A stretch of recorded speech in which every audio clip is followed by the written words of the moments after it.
मित्रांनो, शेती म्हटलं म्हणजे विविध प्रकारचे शेतीमधले कामं आली आणि ते विविध प्रकारचे काम करण्यासाठी शेतकऱ्यांना महत्त्वाची शेतीत उपयोग येणारी यंत्रांची आवश्यकता असते. मग ही सर्व यंत्रांची आवश्यकता का आहे? तर आपल्याला माहीत आहे, आजकाल मजुरांची उपलब्धता कमी असल्यामुळे यांत्रिकीकरणावरती जास्त भर आहे.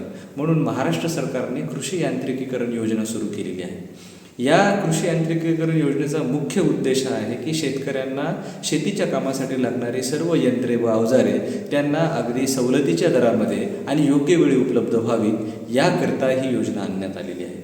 मग ह्या योजनेमध्ये आपण नेमकं कोण पात्र आहेत हे बघूया. शेतकरी असणं तो आवश्यक आहे. दुसरी गोष्ट म्हणजे त्याच्याकडे एखादा शेतकरी गट असेल तरी ते पात्र आहेत.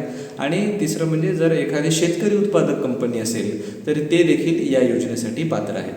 मग आता ही योजना कशा प्रकारे काम करते? तर ही योजना मुख्यतः याच्यामध्ये आपल्याला शेतीसाठी आवश्यक असणारी ट्रॅक्टर्स, पॉवर टिलर्स किंवा इतर जी अवजारे आहेत किंवा इतर जी यंत्रे आहेत ती आपल्याला सरकारकडून अनुदान स्वरूपामध्ये आपल्याला मिळत असतात.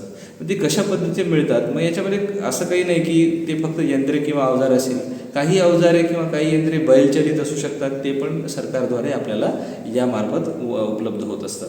यासाठी अनुदानाची काय तरतूद आहे? तर जर अनुसूचित जाती आणि अनुसूचित जमातीचे जर शेतकरी असतील तर यांच्यासाठी शेतकरी 50% त्यांना त्या प्रत्येक यंत्रावरती सवलत मिळत असते. दुसरी गोष्ट म्हणजे जर ट्रॅक्टर घ्यायचं असेल तर ट्रॅक्टरला 50% आहे.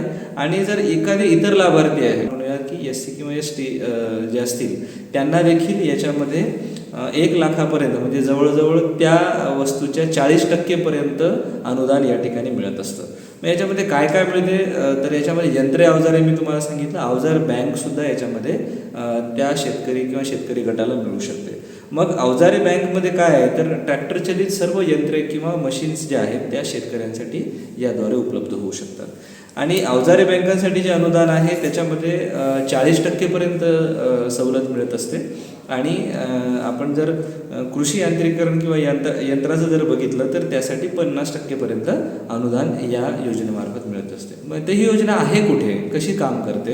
तर ह्या योजनेसाठी आपल्याला अर्ज जर करायचा असेल तर तो MahaDBT या वेबसाईटवर आपण अर्ज करू शकता, किंवा नजीकच्या तालुका कृषी अधिकारी कार्यालय किंवा कृषी अधिकारी यांच्याशी संपर्क साधून आपण या योजनेचा लाभ घेऊ शकता.